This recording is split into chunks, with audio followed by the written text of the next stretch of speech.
Victoire 6-2 du Paris Saint-Germain ce soir pour cette ce main event de la Ligue 1 Montpellier-Paris Saint-Germain. 6-2 pour le Paris Saint-Germain malgré 9 points d'avance, malgré que les autres concurrents n'avancent pas. On a vu un Paris Saint-Germain sérieux et un Paris Saint-Germain qui a explosé cette équipe de Montpellier. 6-2, Nono est avec nous. Salut Nono. Salut Chacha. Alors ça avait bien commencé, hein, très rapidement on domine, on a la possession du ballon et très rapidement le PSG mène 2-0 grâce à Vitinha qui a fait un très très gros match au milieu de terrain sur une passe décisive de Kylian Mbappé. Quelques minutes après, c'est Kylian Mbappé qui avait déjà été passeur qui enfonce le clou 2-0 sur une passe décisive de Randal Kolo Muani et malheureusement comme d'habitude, hein, comme à son habitude, le Paris Saint-Germain dès qu'il mène 2-0 croit que c'est la fin du match et Montpellier revient à un quart d'heure de la fin. 2-1 et juste avant la mi-temps, 2 buts partout. Donc là, on se dit c'est comme d'habitude. Hein, dès que le Paris Saint-Germain mène 2-0, et bah ça s'arrête de jouer, ça se laisse aller. On commence un petit peu à baisser le rythme et on se fait revenir au score. Et heureusement, je ne sais pas s'il y a eu un coup de gueule de Luis Enrique pendant la mi-temps, mais le Paris Saint-Germain est revenu avec de très très grosses attentions et surtout Nono, je pense que très clairement, ce qui a fait changer le match, c'est l'entrée de Nuno Mendes qui a été encore une fois exceptionnel, pas titulaire aujourd'hui. Lucas Hernandez lui a été préféré. On sait que le cas Nuno Mendes doit être très protégé vu les problèmes des blessures. Kylian Mbappé à la 50e sur une passe de Bradley Barcola. Kang In Lee sur une passe encore une fois de Randal Kolo Muani qui a fait un bon match et encore une fois Kylian Mbappé sur une nouvelle passe décisive de Vitinha qui en fera une autre aussi à Nuno Mendes qui a été buteur. Pour moi Nuno Mendes, Nono, qui a changé ce match et pour moi il y a 3 gros joueurs à retenir ce soir. C'est le triplé de Mbappé, mais ça on commence à en avoir l'habitude, mais je pense que ça va être problématique dans l'avenir de trouver une solution pour remplacer Mbappé, ça va être compliqué. La masterclass de Vitinha, Nono, 2 passes décisives et un but. Est-ce que Vitinha est meilleur que Verratti? Pour moi, la réponse est oui. Et surtout aussi, la bonne prestation, Nono, l'excellente même prestation de Nuno Mendes, qui pour moi a fait changer le match une fois qu'il est rentré en jeu. Qu'est-ce que tu penses de tout ça, Nono, de cette victoire 6-2 du Paris Saint-Germain? Eh ben écoute Sacha, t'as à peu près tout dit. Hein. Moi, qu'est-ce que je peux rajouter? Un PSG sérieux, malheureusement toujours ce trou d'air. À 2-0, tu dois enfoncer le clou et c'est terminé, tu climatises tout le monde. Eh ben non, tu te fais remonter de partout. Ça, faudra éviter dans le futur. Et à part ça, des buts plus beaux les uns que les autres. Un Vitinha exceptionnel ce soir. Homme du match à égalité avec Mbappé. Un Nuno Mendes qui retrouve de plus en plus ses jambes de feu. Alors ça, c'est vraiment le grand renfort de cette deuxième partie de saison, Nuno Mendes. Un Kang In Lee qui te met un but magnifique aussi. Donc voilà, un PSG solide, un match agréable. Bon, écoute, tous les feux sont au vert. Mais attention, le Barça qui écrase l'Atlético 3-0, qui a l'air de revenir et qui pratique aussi un très très bon football. Match très intéressant et on verra ce qui se passera. Mais enfin bref, le championnat est bouclé. Qu'est-ce qu'on peut dire d'autre?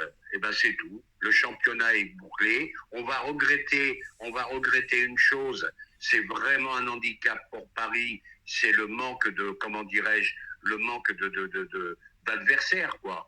Personne n'avance en Ligue 1. Monaco match nul, Brest match nul, Lens qui perd, Lille match nul. Donc ce manque d'adversité, c'est vraiment un problème pour nous. Bon, il faudra faire avec. Et bon, c'est tout. C'est un PSG sérieux, un PSG qui a fait ce qu'il fallait. Que dire de plus? Allez, Paris. Alors, il y a beaucoup de choses à dire parce que moi je trouve quelque chose d'intéressant par rapport au précédent coach. C'est que je trouve que le mec a cette envie de gagner. Parce que le mec a quand même 9 points d'avance avant le match. Il n'y a personne qui avance, comme tu l'as si bien dit. Et à l'époque, peut-être sous un Galtier ou sous un Pochettino, ce match-là, tu te serais ennuyé. Ça aurait fait vraiment la passe à 10. Limite, Montpellier peut-être aurait gagné. Et là, tu as vu un PSG sérieux, un PSG qui attaque, un PSG qui presse, un PSG qui veut créer. Et surtout, moi j'ai remarqué, Nono, la montée en puissance depuis quelques matchs, surtout depuis la qualification en huitième, depuis le match contre la Real Sociedad où tu as fait un bon match. Contre Nice, tu fais quand même 55 minutes très très bonnes contre Nice, tu gagnes 3-1 assez facilement et tu te qualifies. Là, tu fais encore une grosse prestation ce soir au niveau du jeu, parce que ce soir, tu as la possession, mais tu fais pas tourner le jeu comme ça, passe à 10 où on s'ennuie et tout. Il y a des occasions, il y a de la création, il y a du pressing, ça court. Je pense qu'il gère très bien les sorties, les entrées par rapport aux autres qui faisaient sortir des joueurs à la 87e, à la 89e. Là, tu vois des changements à la 45e, à la 55e, à la 70e. Il fait participer tout le monde, il est pragmatique, il veut tout le temps gagner, même s'il a 9 points d'avance. Et je pense que là, même si on perd contre le Barça, je m'en fous, mais j'ai l'impression que le gars, il essaye de construire quelque chose et que il va y arriver. J'ai l'impression qu'il va y arriver. Je sais pas si tu as le même sentiment que moi, Nono. Ah, ben comment dirais-je, il a une exigence absolue. Personne n'est titulaire dans son équipe. Les mecs, faut qu'ils se donnent. Voilà, c'est tout. Et puis voilà, très très exigeant avec ses joueurs. Il sait où il va. Bon, ben moi, Enrique, c'est très très bon. En plus, là, j'ai l'impression qu'il est un peu moins obtus qu'au début. Ben, il y a eu beaucoup de verticalité aussi ce soir. Ça a été à 100 à l'heure dans les contre-attaques, chose qu'on voyait pas non plus. Donc, ben écoute, tout va bien, hein. Alors, pour toi, très rapidement, qui a été l'homme du match? Parce que c'est compliqué, parce que tu as Mbappé triplé plus passeur décisif. Mais bon, ça, on en a l'habitude. T'as la grosse prestation de Vitinha, buteur plus double passeur. Et il y en a même qui disent, malgré qu'il n'ait pas joué l'intégralité du match, il y en a qui disent Nuno Mendes parce que l'entrée de Nuno a changé beaucoup de choses. Ah, bah, Nuno, c'est le chouchou du parc, hein, tout le monde l'aime. C'est un joueur qui fait l'unanimité. Dommage qu'il soit fragile, j'espère que ça va s'arrêter là. Bon, quant à la prestation de ce soir, bah, tu as un Kylian Mbappé comme j'aime, et Dieu sait que je l'ai critiqué. Je critiquais le bonhomme, je critiquais pas le joueur. J'ai toujours dit, pardon, que c'était un phénomène.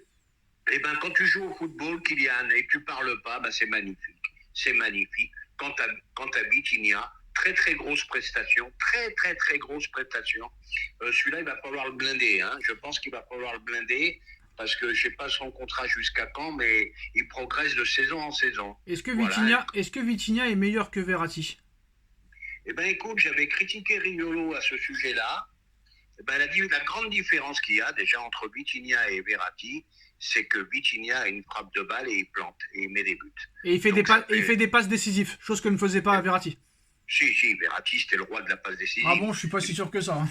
Ouais, bah je te le dis. Ouais. Marquez pas de but, ça c'est D'accord. dur. Faudrait revoir les stats parce que moi je pense que c'était plus le roi du carton jaune plutôt que le roi de la passe décisive. Ouais, mais ça c'est autre chose. Bah, on ressortira les stats, hein, on les trouvera. Ressortira. On va les sortir. Enfin bref, il est supérieur, il marque des buts, très belle frappe de balle, très consistant, très sérieux. Donc voilà, bah écoute, quand certains ont raison, je dois m'incliner. Alors, très rapidement, maintenant, bah, on va se projeter un petit peu, pour finir ce débrief, sur ce quart de finale qui va arriver très très vite, dans moins de 3 semaines, contre le Barça. Alors, tu connais un petit peu le monde des footix, hein, le monde de Twitter, Nono. Tout le monde nous dit que c'est pas le Barça des années 2010, des années 2012, des années Guardiola, des années Luis Enrique. Et pourtant, bah, le Barça lui aussi monte en puissance, hein, surtout depuis l'annonce du départ de Xavi, où on voit des bons matchs, des belles victoires en Liga, une qualification contre Naples, et ce soir, une très belle victoire contre l'Atlético Madrid. 3 buts à 0 si je me trompe pas. En plus de ça, l'Atlético qui s'est qualifié aussi pour les quarts de finale de Ligue des Champions, donc il fait partie des 8 meilleurs clubs européens. Dire que le Barça c'est de la daube, c'est quand même ne rien comprendre au football. Parce que là, on a vu en plus de ça que l'Atlético Madrid a subi la loi de Joao Félix, qui a fait un bon match ce soir, Nono, et qui a en plus de ça marqué. Lewandowski, 35 ans, qui revient au top de sa forme avec ce soir 2 passes décisives, Nono, et un but. Rafinha aussi, qui est très en forme, qui a fait une passe décisive. Le Barça monte en puissance et je pense que c'est un gros adversaire et que ça va être très compliqué. Et je pense qu'on peut voir vraiment un quart de finale de folie parce que là, les deux équipes montent en puissance. Les deux équipes sont très fortes.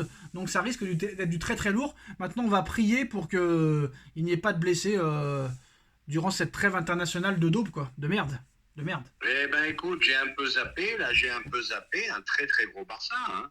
Bon, il faut relativiser quand même. Je pense que l'Atlético était rincé de son match contre l'Inter. Il faut quand même en mettre 3 à l'Atlético chez eux, Nono, je suis désolé. Mais malgré tout, jeudi, vendredi, samedi, il y a quand même 4 jours d'écart, c'est bon, hein, c'est pas non plus... Oui, mais écoute, le Barça avait joué aussi, donc voilà. Bon, il y a une prolongation en plus dans les jambes, mais bon, il n'y a rien à dire. Un Barça qui revient à un très très bon niveau. Bah écoute, ça risque d'être compliqué. C'est toujours jouable. Moi, je dis que c'est jouable, hein, parce que le Barça n'a pas les attaquants qu'on a. L'Atlético n'a pas les attaquants qu'on a nous. Ils n'ont pas des éclairs comme ça, des mecs qui vont à 200 à l'heure. Donc c'est une grosse différence. Mais attention, match très très difficile quand même à venir. Il ne faut pas croire que le PSG est ultra favori, loin de là. Hein. Faut se calmer. Ah bah je dis pas ça. Je dis tout simplement c'est jouable, mais match difficile. Pour moi, on a une meilleure attaque qu'eux, on a un meilleur milieu qu'eux, mais pour moi, au niveau de la défense, ils sont supérieurs. C'est mon avis. Pour moi, en défense, il n'y a pas photo entre leur défense et la nôtre. Surtout dans l'axe. Surtout dans l'axe. Non, mais dans l'axe, franchement, c'est très très puissant. Attention, hein. Araujo et ce Curbarsi là, ouais. Nono. Alors ce Curbarsi Nono, il est impressionnant. Le Koundé, depuis qu'il est à droite, il monte en puissance. Et je sais pas, il t'a encore sorti un joueur que je sais pas d'où il sort ce soir, un Hector Fort à gauche. Bon, voilà, c'est la Masia. C'est la Masia, Sacha, voilà. C'est la Masia. Mais Curbarsi, frère, Curbarsi, 17 ans. S'il a vraiment une clause à 15 millions d'euros, faut qu'il fasse gaffe le Barça. Hein, parce que je te dis que c'est un tout bon ce gars-là. Je sais reconnaître le talent quand je le vois. Hein, et je peux te dire que lui c'est un phénomène et il est costaud derrière. Hein. Et ce Araujo là, très compliqué. Très compliqué. Donc ça va être chaud, ça va être très chaud. La défense pour moi ils sont supérieurs. Au niveau des gardiens ça se vaut. Au niveau de l'attaque on est devant pour moi. Au niveau du milieu on est devant aussi pour moi. Mais pour moi au niveau de la défense, ils ont une meilleure défense que nous, surtout dans l'axe pour moi, Nono. Eh oui. En défense, nous, c'est notre problème. Hein. Ouais. Je suis un peu inquiet. Danilo, le bon soldat, il a été un petit peu fébrile ce soir. Il a ses limites, Danilo. Il est sympathique, il donne tout, mais il a ses limites. Il a ses limites. Il est limité. Mais pour moi, Koundé, là, est meilleur que Hakimi. Pour moi, Rojo est meilleur que Marquinhos. Pour moi, Curbarsi est meilleur que Beraldo. Donc pour le moment, il n'y a que peut-être Nuno. On a peut-être un meilleur côté gauche que eux, mais sinon au niveau de la défense, ils sont supérieurs, donc c'est sur ça qu'il va falloir travailler. Il va falloir trouver cette défense type qui tienne. Moi je pense que si Nuno est vraiment là pour ces quarts-là, il faudrait mettre Nuno à gauche et mettre peut-être Hernandez dans l'axe à côté de Marquinhos et Hakimi à droite. Hein. Et Mukiele à droite, pardon, parce que Hakimi est forfait, mais je pense qu'il mettra Warren à droite, hein, je pense. Hein. Je pense qu'il va mettre Warren à droite parce je pense qu'il va plus vite que Mukwele, qui s'est fait prendre 2-3 points de vitesse ce soir. Bon, c'est normal, peut-être, un manque de temps de jeu. Donc aussi. Il va remettre Ugarte au milieu alors Ugarte au milieu, non, je pense qu'il faut oublier. Ça sera pour les matchs de championnat. Bah, il fait comment? Ça veut dire qu'il va jouer à 2 au milieu? Non, il va mettre Ugarte au milieu si Warren y sort. Si Warren va à droite, logiquement, il remet Ugarte au milieu. Ben, je pense qu'il mettra Ruiz. Oui, Ruiz, Vitinha, Ugarte. Ruiz, Vitinha, Ugarte, oui. Pourquoi tu veux plus d'Ugarte d'un seul coup là? Je cherchais contre Nice que le milieu de terrain qu'il avait mis. Il avait mis. Mais je crois qu'il a joué à 2 milieux contre Nice. Il a joué qu'à 2 milieux, ouais, c'est ça, je cherchais. Oui, il a joué à 2 milieux, c'est ça. Et un petit message quand même que je voulais envoyer. Je donne le bonjour à Foot Mercato, ce site de merde là, qui avait fait une annonce aujourd'hui. Voilà pourquoi le PSG ne peut pas battre Montpellier. Ils ont dit quoi? Voilà pourquoi le PSG ne peut pas gagner contre Montpellier. Donc je me demande d'où sortent ces journalistes. C'est de pire en